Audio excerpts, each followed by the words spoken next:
quand on est dans le match, tout se passe bien, on challenge. Je veux dire, on n'est pas devant. Je pense qu'on aurait pu être devant un peu plus à la mi-temps parce qu'à un moment donné, on fait une début de second, enfin on va dire une période d'un tiers sur le second quart-temps qui est vraiment très propre, où on doit prendre plus d'avance. Quand on leur passe un 11-1 là, et la faute technique de Kevin nous coûte très cher parce qu'elle nous coûte, dans les 4 lancers francs, je crois que derrière ils mettent un 2 points, ils nous coûtent un 6-0. On venait de passer un 11-1. Sur le 11-1 qu'on venait de passer, voilà, c'était le moment où il fallait qu'on enfonce le clou. Cette technique, elle coûte très cher. On rentre à la mi-temps, on est à égalité, on a -1, on est dans les clous, on sait à peu près ce qu'on a à faire. On fait un début de seconde mi-temps pas bon en attaque, mais on serre en défense pour pas prendre d'éclat.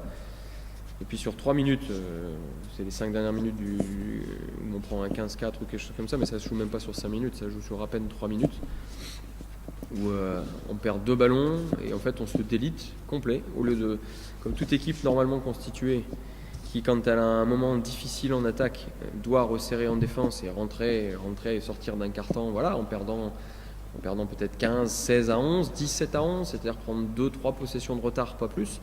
Nous, on sort du troisième carton avec un 23 à 11, c'est-à-dire qu'on prend 6 possessions de retard sur ce carton.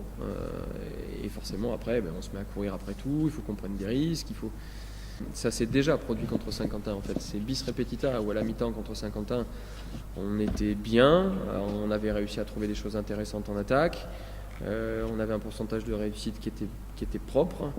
Et puis quand Saint-Quentin a durci, ils ont durci dès le début de la seconde mi-temps, alors que Boulazac a durci après 5 minutes. Quand Saint-Quentin a durci et qu'ils sont passés devant, dès qu'ils sont passés devant, les têtes commencent à se baisser, on commence à être nerveux, à être moins solidaire, moins concentré sur ce qu'il y a à faire en défense. On a pris des paniers, je ne vais pas rentrer dans le détail, mais on a pris des paniers qu'on ne doit pas prendre. On doit en prendre d'autres, mais ceux-là on ne doit pas prendre et on ne les avait pas pris en première mi-temps, comme par hasard. Et on les prend en deuxième mi-temps. Et à un moment donné où c'est capital. Et le groupe est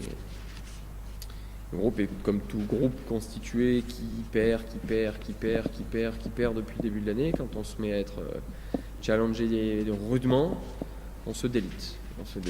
Et donc après, tout concourt, même les arbitres, je disais à un moment donné à l'un des deux, qui d'ailleurs derrière nous a resifflé une fois, j'ai dit vous nous sifflez comme des derniers, quoi. À un moment donné, vous nous donnez plus de coups de sifflet, mais ce qui est normal, on leur donne l'occasion de nous siffler comme des derniers parce qu'on a une attitude de dernier, où on baisse la tête, on n'est pas conquérant, voilà, on est craintif, on est moins concentré, on est les uns à côté des autres au lieu d'être ensemble.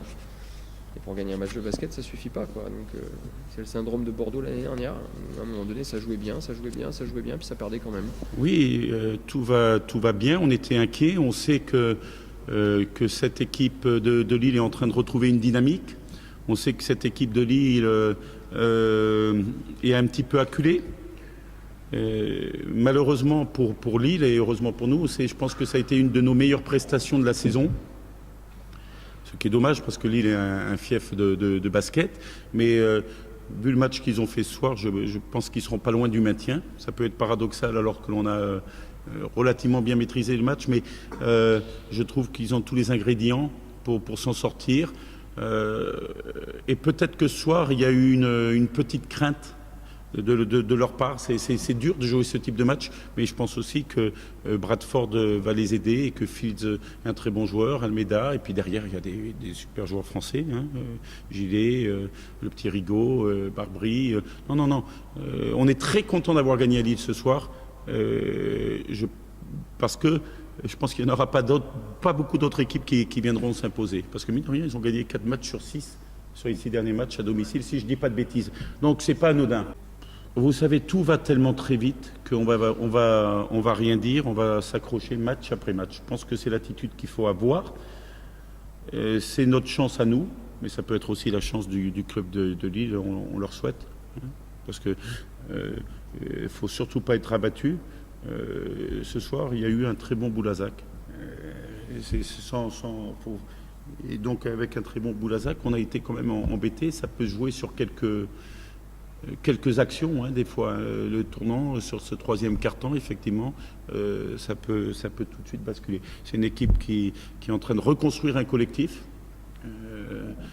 Puisque avec le changement d'entraîneur, malheureusement, j'aime pas les changements d'entraîneur, mais il y a une autre approche, une autre philosophie. On voit qu'il y a eu un rééquilibrage du jeu